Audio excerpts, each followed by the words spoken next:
Every single day, we are surrounded by an absolute mountain of data. It's just everywhere. But how do we find the good stuff, the valuable nuggets of gold, the actual insights that are hidden inside all that noise? Well, that is the art and the science of data mining.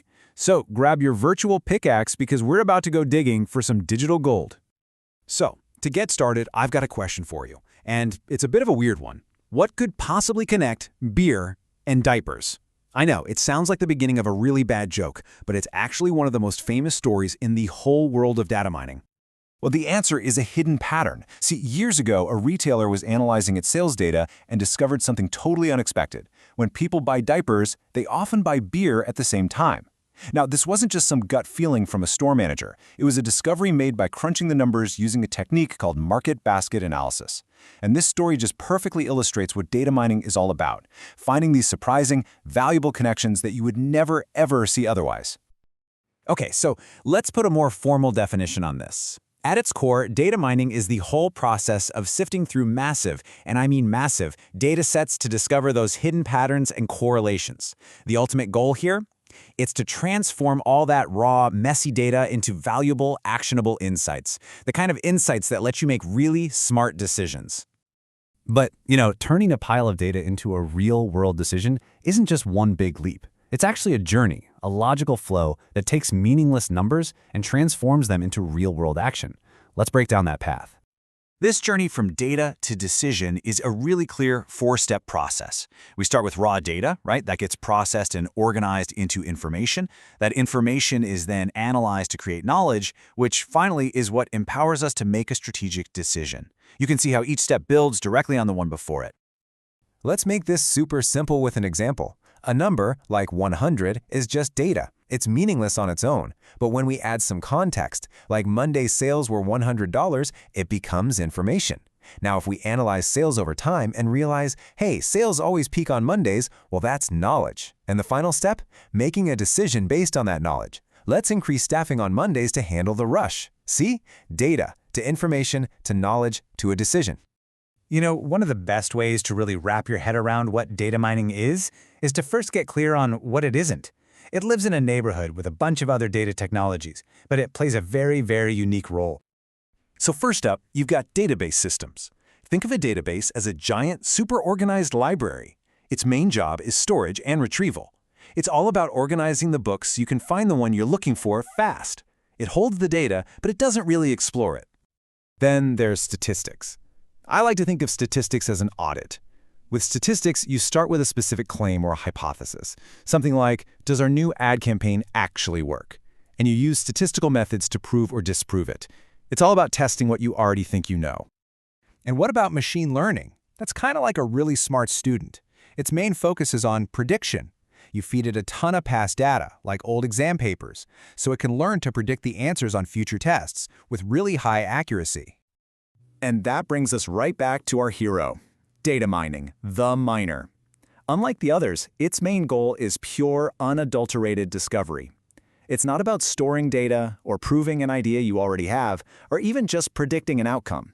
It's about digging through that mountain of data to find something new, something unexpected, something valuable. So remember this, statistics proves, machine learning predicts, but data mining discovers. Now, finding that gold isn't just about random luck or digging around aimlessly. There's an actual, formal, scientific framework that guides the whole process. It's called Knowledge Discovery in Databases, or KDD for short. As you can see, the KDD process is a really structured journey. It all starts with selecting the right data for your goal. Then you get into the really hard work of data cleaning and integration, just making sure everything is accurate and consistent. After that, you've got transformation, which is all about getting the data into the right format. It's only then that you get to the core step, the actual data mining, where the algorithms go to work and uncover patterns. And finally, you evaluate those patterns to see what's actually interesting and then present your findings. It's a full blueprint for discovery. And I really want you to pay close attention to those first few steps, the cleaning, integrating, and transforming. We call this whole phase data preparation. And in the real world, get this can take up to a staggering 80% of a project's time. Because it's simple. If you start with garbage data, you're only ever going to find garbage patterns. So that's the academic framework. But how does all of this actually translate into the real world? Let's take a look at how it's adapted for business, where, the bottom line is what really matters. In the business world, the go-to model is something called crisp DM. And what makes it so powerful is that it doesn't start with the data. It starts with one simple but absolutely critical question. What business problem are we actually trying to solve? Everything else flows from that answer. So here's the key difference, right? KDD comes from an academic background. It's a linear path, and it's focused on finding accurate patterns. Crisp DM, on the other hand, comes from industry. It's a cycle, and it's totally focused on solving a business problem profitably. So one's about technical success, the other's about business value. You could even say KDD is about finding truth, while Crisp DM is about creating value. Okay, at this point you might be thinking, this all sounds pretty technical, pretty abstract. But the truth is, data mining is already shaping your world every single day, and often in ways you probably don't even notice.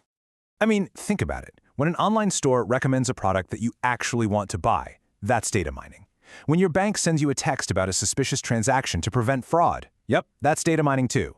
It's helping doctors predict diseases earlier, it's helping telecom companies figure out which customers might be about to leave them, and it is the literal engine that curates your social media feed to keep you scrolling. It is truly everywhere.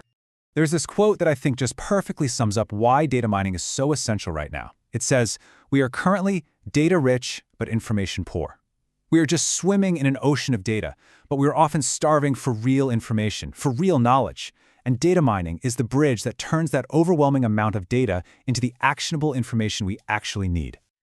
So, I'll leave you with this final thought that you want.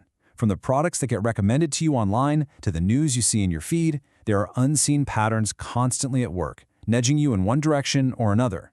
The question is, what patterns are shaping your world and your decisions at this very moment?